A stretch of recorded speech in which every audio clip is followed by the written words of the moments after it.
Sebanyak 3 kapal patroli milik Pangkalan TNI Angkatan Laut Timika melaksanakan latihan manuver keamanan di perairan Muara Amamapera, Mimika, Papua Tengah pada Kamis 1 Mei 2025.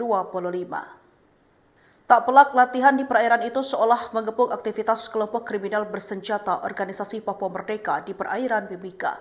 Seperti diketahui, Kabupaten Mimika seringkali dikaitkan dengan aksi OPM, seperti baku tembak hingga seminggu yang lalu pembakaran kamp Mimika yang diduga dilakukan oleh gerombolan OPM. Dikutip dari Tribun Papua Tengah, 3 kapal Patkamla, 1 kapal cepat, 1 rubberboat, dan 1 Scotch karet dilibatkan dalam latihan tersebut. Dan Lanal Timika Letkol Laut Heri Murwanto, misi ini bukan sekedar latihan. Heri mengungkapkan bahwa kegiatan ini bertujuan untuk melaksanakan patroli rutin sekaligus meningkatkan kualitas dan kemampuan personel melalui latihan mantak. Ia mengatakan bahwa latihan mantak ini juga bertujuan untuk mempersiapkan personel agar selalu siap jika dibutuhkan dalam operasi. Dengan kerjasama taktis yang baik, pihaknya berharap dapat mencapai misi yang diharapkan oleh komando atasannya.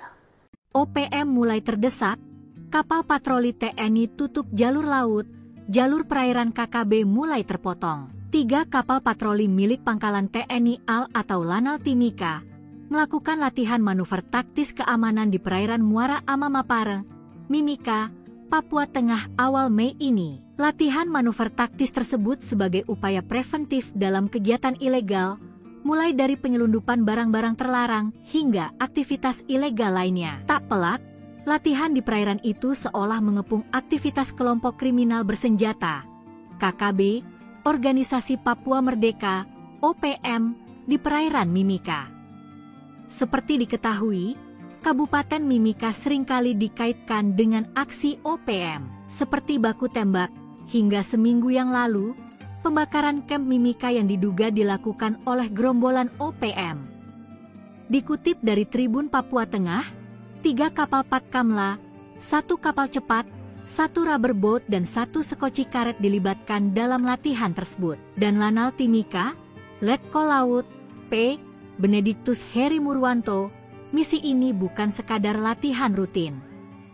Heri mengungkapkan bahwa kegiatan ini bertujuan untuk melaksanakan patroli rutin sekaligus meningkatkan kualitas dan kemampuan personel melalui latihan mantak. Benediktus mengatakan bahwa latihan mantak ini juga bertujuan untuk mempersiapkan personel agar selalu siap jika dibutuhkan dalam operasi. Dengan kerjasama taktis yang baik, pihaknya berharap dapat mencapai misi yang diharapkan oleh komando atasannya. Ia mengatakan meski eksistensi Lanal Timika merupakan satuan pendukung, namun juga mengemban fungsi patroli keamanan terbatas dan mampu beroperasi secara optimal dan efektif dalam melaksanakan tugas TNI Angkatan Laut. Ia juga menambahkan, sebanyak 45 personel terlibat langsung dalam latihan tersebut dan ditambah tim pendukung, sehingga menjadi total berjumlah 60 orang.